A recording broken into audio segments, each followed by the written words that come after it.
আগের দিনের ভিডিওটা ঠিক যেখানে শেষ করেছিলাম আজকে শুরু করছি ঠিক তার পর থেকে। আগের দিনের ভিডিওতে তোমরা দেখতে পেয়েছিলে আমরা ভেন্যু থেকে খাওয়া দাওয়া করে বাড়িতে চলে আসছি। বাড়িতে এসে একটুখানি রেস্ট নিয়ে নিয়েছি সবাই। তারপর চলে এসছে মা আর দিদির শাশুড়িকে সাজানোর জন্য মেকআপ আর্টিস্ট। আর এই মেকআপ আর্টিস্টটি কিন্তু আমারই বন্ধু হয়, তাই আমি ওকে বলে দিতে পেরেছি মা আর দিদির শাশুড়িকে কিরকম হালকাভাবে মেকআপটা করতে হবে। আর মাঝখান থেকে আমি কিন্তু এখনও রেডি হয়ে উঠতে পারিনি, প্রায় 5:45 মতন বাজে। আমার সাথে হয়ে গেছে একটা বড়সড় ব্লান্ডার। আর মনা আমার সাথে কিন্তু সাজতে এসছে একই পার্লারে। তো ব্লান্ডারটা কি হয়েছে সেটা বলি। আমি যখন চেন্নাইতে ছিলাম সেখান থেকে কিন্তু মেকআপ আর্টিস্ট আমি বুক করে রেখেছিলাম, অ্যাডভান্সও করে রেখেছিলাম কিছুটা। এমনকি কলকাতায় ঢোকার আগে এবং কলকাতায় ঢুকে আমি কিন্তু রিমাইন্ডারও দিয়েছিলাম। এবং আমাদের বাড়ির যে দিন অনুষ্ঠানটা ছিল ঠিক তার আগের দিন উনি আমাকে ফোন করে বলেন যে তোমার কল টাইম ছিল 4টের সময়, তো তুমি এসো 5টার সময়, আমার একটা আর্জেন্ট মেকআপ সাজানো আর কি পড়ে গেছে। তো আমি বললাম যে 5টার সময় গেলে তুমি আমাকে কি 6:30টার মধ্যে ছেড়ে দিতে পারবে, কারণ নিজের বাড়ির অনুষ্ঠান, আমি তো 7:30 8টার সময় গিয়ে পৌঁছাতে পারবো না। তো উনি আমাকে বলেন যে হ্যাঁ, কোনো অসুবিধা তোমার হবে না, আমি তোমাকে পার্টি মেকআপ তো বেশিক্ষণ লাগবে না। তো আমি সেই ভরসাতেই ছিলাম। এবং যেই দিনকে আমার সাজানোর দিন মানে সাজতে যাব মানে অনুষ্ঠানের দিন আসে, ওনাকে আমি 4:30টার সময় ফোন করি যে দিদি কখন আসবো। তো উনি আমাকে বলেন যে তোমাকে আমি ফোন করছি। তারপর 5টার সময় আমি ফোন করি, তখন উনি আমায় বলেন যে আরও 10-15 মিনিট লাগবে। তারপর 5:15টায় ফোন করি, তখনও বলেন যে আরও কিছুটা সময় লাগবে। তো 5:30টার সময় ফাইনালি মিস্টার চক্রবর্তী ভীষণ পরিমাণে রেগে যায় যে নিজের বাড়ির অনুষ্ঠানে তুমি কখন সেজে ফিরবে, তো চলো অন্য জায়গায় আমি দেখছি। তো তারপর কোনো রকমে ওর এক ফ্রেন্ডের পার্লারই ছিল, তো সেখান থেকে আর কি ফোন করে জিজ্ঞাসা করে যে এই মুহূর্তে আমি যদি নিয়ে যাই আমার ওয়াইফকে, তো তুমি কি পার্টি মেকআপ করে দিতে পারবে, মানে মেকআপ আর্টিস্ট কি অ্যাভেলেবেল রয়েছে। তো উনি বলছেন যে হ্যাঁ আছে, তুমি এক্ষুনি নিয়ে চলে আসো। তো আমরা আর কোনো রকমভাবে দেরি করিনি, দেরি না করে ওই মুহূর্তেই আর কি মনাকে নিয়ে আমি সোজা কিন্তু চলে এসেছি এই ইউনিসেক্স পার্লারটাতে। যতক্ষণ না আমি পার্লারে ঢুকেছি ততক্ষণ টেনশানে আমার হাত পা পুরো ঠান্ডা হয়ে গেছে। এমনকি মনাকে ওদের বাড়ি থেকেও আমি রিসিভ করিনি, ওকে বলেছি তুই এগিয়ে আয়, দেরি হয়ে গেছে অনেকটা, আর আমি বাড়িতে যাব না। তো ও এগিয়ে এসেছিলো, ওকে মাঝ রাস্তা থেকে পিক করে আমরা কিন্তু সোজা চলে এসেছি। আর আমার এটাই ভয় লাগছে আর খারাপ লাগছে যে সবাই রেডি হয়ে ভেন্যুতে চলে যাবে, আমি কি তাহলে সবার লাস্টে ঢুকবো। দেখো মিনিমাম একটা সুন্দর মেকআপ করতে একটু তো টাইম লাগবে না। তবে আমার যে এই মুহূর্তে হেয়ার আর মেকআপ করে দিচ্ছে, শাড়ি আর চুলটা কিন্তু অনেকটা তাড়াতাড়ি ও আমাকে মানে করে দিয়েছে, অনেক তাড়াতাড়ি আমাকে এই দুটো জিনিসে রেডি করিয়ে দিয়েছে। আগে থেকে জানো তো এত কিছু প্ল্যান করে রেখেছিলাম যে হেয়ার স্টাইলটা কিরকম করব বা আই মেকআপটা কিরকম করব, এভরিথিং কিন্তু আমার প্ল্যান করা ছিল। কিন্তু এখানে এসে যে এরকমভাবে ফেসে যাব মানে বুঝতে তো পারিনি। আর সেই মুহূর্তে নার্ভাস হয়ে আমি মেকআপ আর্টিস্টকে বলেছিলাম তুমি যেরকম ভালো বুঝবে তুমি সেই রকমই করো, আমি আর এখন কিছু দেখাতে পারছি না, তুমি শুধু আমাকে রেডি করে তাড়াতাড়ি আমাকে ছেড়ে দাও। তো সেই কারণের জন্য মনের মতন করে না হেয়ার স্টাইলটা পেয়েছি না আই মেকআপটা পেয়েছি। তো যতটুকুনি আমাকে ও পরে করে দিয়েছে আমি তো স্যাটিসফাই ছিলাম যে এই মুহূর্তে এইরকমভাবে এসে আমাকে সাজিয়ে দিয়েছে। তোমাদের কিরকম লেগেছে অবশ্যই তোমরা আমাকে কমেন্ট করে জানাবে। তো মনা বললো যে মনি তুমি আগে বসে পড়ো, আমার একটু দেরি করে ঢুকলেও কোনো সমস্যা হবে না। আর যেহেতু একজনই মেকআপ আর্টিস্ট ছিল তো একটু তো টাইম লাগবেই। তবে হেয়ার আর ওই যে বললাম শাড়িটা আমাকে কিন্তু প্রচুর তাড়াতাড়ি ও আমাকে পরিয়ে রেডি করিয়ে দিয়েছে। তো এত খারাপ লাগছিল না যে মানে বলে এখানে প্রকাশ করতেই পারবো না। টেনশন তো ভেতরে ভেতরে হচ্ছে যে নিজের বাড়ির অনুষ্ঠান, যে কখন ঢুকবো কখন কি হবে না হবে কিছুই বুঝতে পারছি না। তো এর মধ্যে কিন্তু মিস্টার চক্রবর্তী বাড়িতে চলে গেছে ও রেডি হওয়ার জন্য। তো ও পাঞ্জাবি পরবে, ওর তো বেশিক্ষণ লাগবে না। তো ও চলে গেছে, ও আমাকে বললো যে তোমার হওয়ার আগে তুমি আমাকে ফোন করবে। তো একটু কিছুক্ষণ রেডি হওয়ার পরই দেখলাম ও আর অপেক্ষা করেনি আমার ফোনের, ও কিন্তু চলে এসেছে, বাইরেটায় বসে আছে। আর এই পার্লারটা জানো তো একদমই কিন্তু আমার শ্বশুরবাড়ির সামনে। প্রথম দিন যেখান থেকে আমি আইব্রো করেছিলাম এটা হচ্ছে সেই জায়গাটা। তো ওই পার্লারের ভেতরেই আর একটা রুম রয়েছে যেখানে মেকআপ ফেসিয়াল এগুলো করানো হয়, তো সেখানেই আমি বসে আছি আর মিস্টার চক্রবর্তী বাইরেটায় বসে আছে। তো এখানে আমার হেয়ার স্টাইল হয়ে গেছে, শাড়ি র্যাপিংও হয়ে গেছে, এখন চলে এসেছি সোজা আই মেকআপ করতে। তো আমি ওকে বললাম তুমি যেরকম তোমার পছন্দ তুমি আমাকে এখন এই মুহূর্তে দাঁড়িয়ে সেই রকমই করে দাও। তো বললো দিদি তোমার তো শাড়িটা পিঙ্ক আর গোল্ডেনের ওপরে, তো আমি পিঙ্ক আর গোল্ডেনের ওপরেই কিন্তু একটা শেড দিচ্ছি। আমি বললাম তুমি যেরকম পারবে এখন যাতে সুন্দর দেখতে লাগে তুমি করে দাও।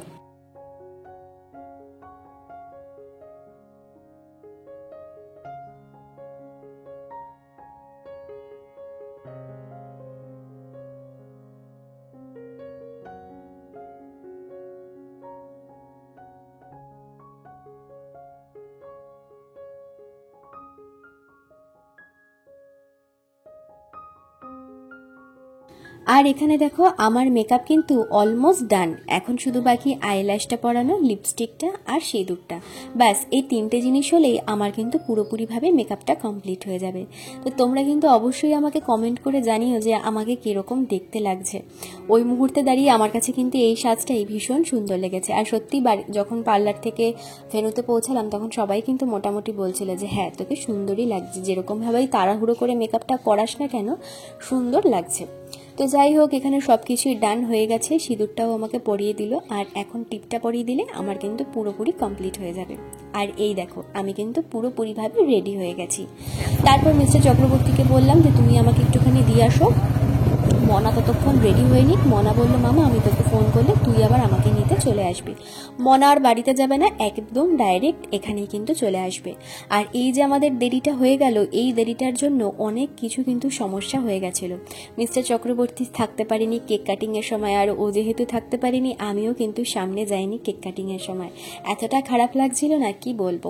তো এসেই দেখলাম যে সবাই কিন্তু রেডি হয়ে চলে এসছে, আর আমি ঢুকেছি প্রায় 8টা নাগাদ, ঠিক আছে 8টারও পরে আমি ঢুকেছি। তো দেখলাম কেক ঠেক কাটার জন্য সবকিছু রেডি করছে। আর এখানে বার্থডে গার্লকে দেখো, সব বন্ধুদেরকে পেয়ে নাচানাচি করতে কিন্তু ব্যস্ত। আর আজকের দিনটা তো ওরই জন্য না, ও তো একটু মজা করবেই। আর ও কিন্তু পরেছে একটা খুব সুন্দর লেহেঙ্গা। এখন তো ওর বন্ধু বান্ধবদের নিয়ে ব্যস্ত, এখন ওকে ডাকলেও পাওয়া যাবে না ওকে কাছে। তো সবাই যদি চলে যায় তারপর যদি ও ঠিকঠাক অবস্থায় থাকে অবশ্যই তোমাদেরকে দেখাবো। ওর লেহেঙ্গাটা খুব সুন্দর কিন্তু হয়েছে। আর যবে থেকে লেহেঙ্গাটা কিনেছিল তারপর থেকে মানে সবাইকেই মোটামুটি যারা ওর খুব পছন্দের মানুষ সবাইকেই কিন্তু একই কথা বলেছে, আমি একটা আকাশি রঙের লেহেঙ্গা কিনেছি, তোমরাও কিন্তু আকাশি রঙেরই শাড়ি পরবে, আমাকেই কতবার বলেছে। তো যাই হোক, এখানে সবাই কেক কাটিংয়ের জন্য দাঁড়িয়ে গেছে, আমাকেও অনেকবার করে ডাকছিল, দিদি মা সবাই ডাকছিল। তবে যেহেতু মিস্টার চক্রবর্তী এখন এসে পৌঁছায়নি, আর এখানটা না আমার খুবই খারাপ লাগছে যে ও নেই, আমি ওখানে চলে যাব। তো সেজন্য আমি বললাম তোরা কেক কাট, আমি এখান থেকে ভিডিওটা করে দিচ্ছি। আর এর মধ্যেই কিন্তু আমার শ্বশুর শাশুড়ি সবাই চলে এসছে। দিদিরা এখনও এসে পৌঁছায়নি, তবে শ্বশুর শাশুড়ি কিন্তু অনেক আগেই চলে এসছে। তো যাই হোক, মাকে বললাম যে তুমি আসো একটু, এখানে কেক কাটিং হচ্ছে। তো মা বললো যে না আমি দূর থেকে বসছি, আমি বেশিক্ষণ তো দাঁড়াতে পারি না। তো এটা একদমই ঠিক কথা, বেশিক্ষণ দাঁড়াতে পারে না, বেশিক্ষণ শুয়ে থাকতে পারে না, খুবই সমস্যা হয়। তো ওই জন্য আমি আর জোর করলাম না। তো এখানে মোটামুটি সবাই ওকে ঘিরে দাঁড়িয়ে আছে, কেক কাটিং হচ্ছে এটা দেখবে বলে। আর এটাই তো একটা মজা, তাই না? আর এখানে দেখো কত খুশি হয়েছে ও। আর ওর প্রথম থেকেই ছিল যে আমার কেকটা কিন্তু পিঙ্ক কালারের যেন হয়। তো সেই কথা মাথায় রেখে ওর বাবা মা কিন্তু ওর জন্য একটা পিঙ্ক কালারেরই কেক এনেছে। আর একটা হাসির কথা কি জানো, হয় না নিজের বাড়ির অনুষ্ঠান হলে নিজেরাই ঠিকঠাক করে খেতে পায় না, এটা হয়েছে একদম আমাদের সাথে। এই যে জন্মদিনের এত সুন্দর কেকটা দেখছো, স্টার্টার কি আছে আমি সেটাও জানি না, কিছুই কিন্তু খেতে পারিনি। হ্যাঁ, তো লাস্ট মুহূর্তে যখন মিস্টার চক্রবর্তী এসছে স্টার্টারের দিকে গেছে, তখন দেখলাম যে চিকেন সতে হয়েছিল, আর ভেজ পকোড়া ছিল, কোল্ড ড্রিঙ্কস ছিল, আর সাথে ছিল স্টলে আইসক্রিম। তো আমি শুধু একটু পকোড়া নিয়েছি, আর কিন্তু কিছুই নিইনি, ডাইরেক্ট চলে গেছি মেন কোর্সে। তো যাই হোক, এখানে কেক কাটিং তো হয়ে গেল। তোমাদের কীরকম লাগছে অবশ্যই কিন্তু আমাকে ভিডিওতে কমেন্ট করে জানিয়ে দিও। আর প্যাম্পু সব থেকে বেশি খুশি কিসে হয়েছে জানো, এই যে মিকি মাউসটা দেখছো, এই মিকি মাউসে মানে কিছুতেই এই মিকি মাউসের পেছনও ছাড়ছে না। আর ওর মনে এতটাই দুঃখ কষ্ট না কি বলবো। আমাকে পরে বলছে মিকি মাউসটা তো অনেক কষ্ট করে আমাদের সন্ধ্যে থেকে আনন্দ দিয়েছে, পাপাকে বলবো ওকে যেন রাত্রেবেলা খাইয়ে দেয়। মানে এত ছোট বয়স থেকে যে ওর মধ্যে এতটা ম্যাচুরিটি চলে এসছে কি বলবো। এই দেখো আমার দিদি কিন্তু দূর থেকে আমাকে কন্টিনিউ ডেকে যাচ্ছে। তো যাই হোক, এখন হচ্ছে কিছু ফটোশ্যুট, মানে কেক কাটিং হয়েছে, ভিডিও হচ্ছে, এখন ফটোশ্যুট হচ্ছে। তো আর দেখো ভেন্যুতে কিন্তু এখন প্রচুর লোকজন কিন্তু চলে এসেছে, সবাই এখন ঘিরে দাঁড়িয়ে আছে প্যাম্পুর কেক কাটা দেখবে বলে। আর এর মধ্যেই দেখলাম দিদিরাও কিন্তু চলে এসেছে, তবে এখনো পর্যন্ত মনা আর মিস্টার চক্রবর্তী কিন্তু এসে পৌঁছায়নি। আমি তো বারে বারে ফোন করছি, আর সব আত্মীয় স্বজন জিজ্ঞাসা করছে কি রে তোর বর কোথায়, তোর বর কোথায়। আর আমি সবাইকে একই উত্তর দিয়ে যাচ্ছি, আসছে আসছে। কি বলবো, এতটা খারাপ লাগছিল না যে একটা ভুলের জন্য কত বড় একটা ব্লান্ডার হয়ে গেল। অবশেষে ওনারা দুজন এসছে, আর মনাকে দেখো কি সুন্দর লাগছে শাড়িটা পরে। মনার আর ছর্দির কিন্তু দুজনেরই একই শাড়ি ছিল, তবে কালারটা আলাদা। শাড়ি দুটো আমি যেদিনকে প্রথম দিন দেখা করতে গেছিলাম সেই দিনকেই আমাকে কিন্তু দেখিয়েছে শাড়ি দুটো। তো যাই হোক, সবাইকেই খুব সুন্দর লাগছে, সেজেগুজে এসছে। আর এখানে দেখো গুলুরানিকে কি সুন্দর একটা ড্রেস পরে এসছে। তো এতক্ষণ তো প্যাম্পুকে খুঁজেই পাওয়া যাচ্ছিল না, অবশেষে প্যাম্পুই এসছে। প্যাম্পু আসাতেই ওরা কিন্তু প্যাম্পুর হাতে গিফটটা তুলে দিয়েছে। আর বাচ্চা মানুষ হাতে গিফট দিলে তো আরও বেশি খুশি হয়, তাই না? তো যাই হোক, এখানে ও গিফটগুলো তো নিতে পারছে না, তবু নিয়ে দাঁড়িয়ে আছে। আর পেছনে ছিলাম আমি আর দিদি, ও আমাদের হাতে দিয়ে দিয়েছে। আর প্রত্যেকটা বাচ্চার জন্য ছিল একটি করে রিটার্ন গিফট। এই যে গুলুকে আমি তুলে দিলাম ওর রিটার্ন গিফটটা। তো রিটার্ন গিফটে কী ছিল সেটা তোমাদেরকে পরে দেখাচ্ছি।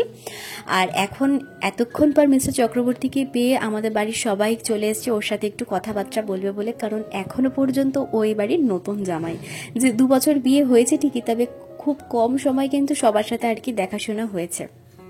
তো যাই হোক, এখানে তো সবাই কথা বলাতে ব্যস্ত, দেখে বুঝতেই পারছো। আর এই দেখো, আমি বলি না আমার বড়দি আছে, এটা হচ্ছে আমার বড়দি। এই পাশে হলুদ চুড়িদার, হলুদ ওড়নার, সাদা চুড়িদার, এরা হচ্ছে আমার বড় পিসির 2 মেয়ে। আর তার পাশে যে ছিল সেটা হচ্ছে পিসির 2 ছেলে, মেজো পিসি আর সেজো পিসির ছেলে। তো যাই হোক, এখানে প্যাম্পুর আবার ফটোশ্যুটের জন্য সবাই ডাকছে, কারণ এখানে যারা যারা এসেছেন এনারা হচ্ছেন প্যাম্পুর নার্স স্কুলের সবাই। আর এখানে ফটো তোলা হচ্ছে প্যাম্পুর সব বন্ধুদেরকে নিয়ে।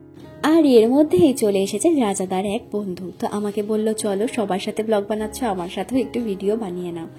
আর এখানে দেখো মিস্টার চক্রবর্তী প্যাম্পুকে কোলে নিয়ে উপরে যাচ্ছিল, মানে 3 তলাতে। আমি ওকে খাইয়ে দিলাম রাত্রেবেলার খাবারটা। অনেকটা সময় হয়ে গেছে দৌড়াদৌড়ি খেলাধুলো করে। লাস্টে কে এসে বলছে আমার কিন্তু খুব খিদে পেয়েছে। তো আমি নিয়ে গেলাম, কারণ দিদি এদিকটায় খুবই ব্যস্ত, খাবারের জায়গাতে তো ওদেরকে একটু থাকতেই হবে। দিদি, রাজাদা, বাবা মা, আমি, মিস্টার চক্রবর্তী সবাই কিন্তু ছিলাম। তবে ওর খিদে পেয়েছে শুনে আমি ওকে নিয়ে চলে গেলাম ওপরে। রাজাদা ওর খাবারটা উপরে দিয়ে আসলো, আমি কিন্তু ওকে উপরেই বসে খাইয়ে দিয়েছি। আর এখন চলে এসেছি আমরা সবার লাস্ট ব্যাচে খেতে। আর বাড়ির লোক মানে তো বুঝতেই পারছো লাস্ট ব্যাচ ছাড়া হয়ই না। তো এখানে যাদেরকে দেখছো সবাই কিন্তু মোটামুটি রাত্রেবেলা থেকে যাবে। তো এই যে ভাই, এটা হচ্ছে আমার মামার ছেলে, সাদা পাঞ্জাবি যেটা। আর পাশে যে বসে আছে এটা হচ্ছে আমার মেজো জেঠুর ছেলে। তো দিয়ে দিয়েছে থালা, আর থালার পরে আছে এই যে মেনু কার্ড। এখানে তোমরা পজ করে কিন্তু দেখে নিতে পারো কি কি ছিল আমাদের মেনুতে। আর আমি তো এমনিতে দেখাচ্ছি, আর তোমরাও পজ করে কিন্তু মেনুটা দেখে নিতে পারো। সবার প্রথমেই যেটা ছিল সেটা হলো নান, আর নানের সাথে যেটা ছিল সেটা হচ্ছে চানা কিমা।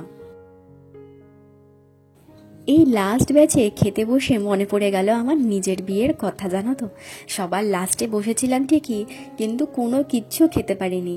একটা কিছু মন পছন্দ মতন পেট ভরে খেতে পারিনি। সারাদিন না খাওয়া ছিলাম, আর অত রাতে কি আর এত রিচ খাবার মানে খাওয়া যায়? তো নিজের বিয়েতে কিছুই খেতে পারিনি, তাই ঠিক করে রেখেছিলাম যে এই অনুষ্ঠানে আমি কিন্তু পাত পেরে খাবো। আর এরপরে ছিল ফিশ চপ, তার সাথে ছিল স্যালাড আর কাসুন্দি। তো ওটা দিয়ে খেয়ে নিয়েছি। খাওয়ার পরেই চলে এসছে পি রাইস। আর পি রাইসের সাথে যেটা ছিল সেটা হচ্ছে সবার পছন্দের ভেটকি পাতুরি। তো প্রথমে ভেবেছিলাম একটা ভেটকি পাতুরি খাওয়ার পর আরও একটা নেব, তারপর আর খেতে ইচ্ছা করলো না, তাই একটাই খেয়েছি। তো এরপরে খেতে খেতে চলে আসলো হচ্ছে মাটন। আর এখানে দেখো যে রাজাদা দেখিয়ে দিচ্ছে যে আমাকে যেন একটা চর্বিওয়ালা পিস দেয়। তো ক্যাটারিংয়ে যারা ছিল সে আবার খুঁজে খুঁজে আমাকে একটা চর্বিওয়ালা দেখে পিস দিল। আর সত্যি কথা, মাটন খেলে না আমি চর্বি ভীষণ ভালোবাসি খেতে। তো যাই হোক, তাও আমি বললাম যে রাত্রে হয়ে গেছে অনেকটা, এখন আর বেশি কিছু খাবো না, অল্প করেই একটু মাটনটা নেব। তো এখানে নিয়ে নিয়েছি দেখো অল্প করে মাটন। আর সবার শেষে ছিল হচ্ছে চাটনি, পাঁপড়, মিষ্টি। তো ওইগুলো আর তোমাদেরকে দেখালাম না। তো খেয়ে দিয়ে এখন নিচে চলে এসেছি। এখন নিচে একটুখানি বসে নিচ্ছি, বাড়িতে যাব। এখানে সবাই আর কি বসে গল্প টল্প করছে। আর বাড়িতে শুধু চলে গেলে তো হবে না, নিয়ে যেতে হবে প্রচুর গিফটস। আর এই গিফটসগুলো খোলা হবে কালকে দুপুরে, এটারও কিন্তু ভিডিও আছে তোমাদের জন্য। আর নিচে গাড়ি ডাকা হয়েছে 4 চাকা, গাড়িতে তুলে দেওয়া হয় সমস্ত গিফট, আর যেটুকুনি যা থাকবে হাতে হাতে আমরা নিয়ে নেব। তো চলো, আজকের জন্য ভিডিওটা এখানেই শেষ করলাম। ভালো লাগলে চ্যানেলটা সাবস্ক্রাইব আর কমেন্টে জানাতে ভুলবে না যে তোমাদের কিরকম লাগলো। টাটা।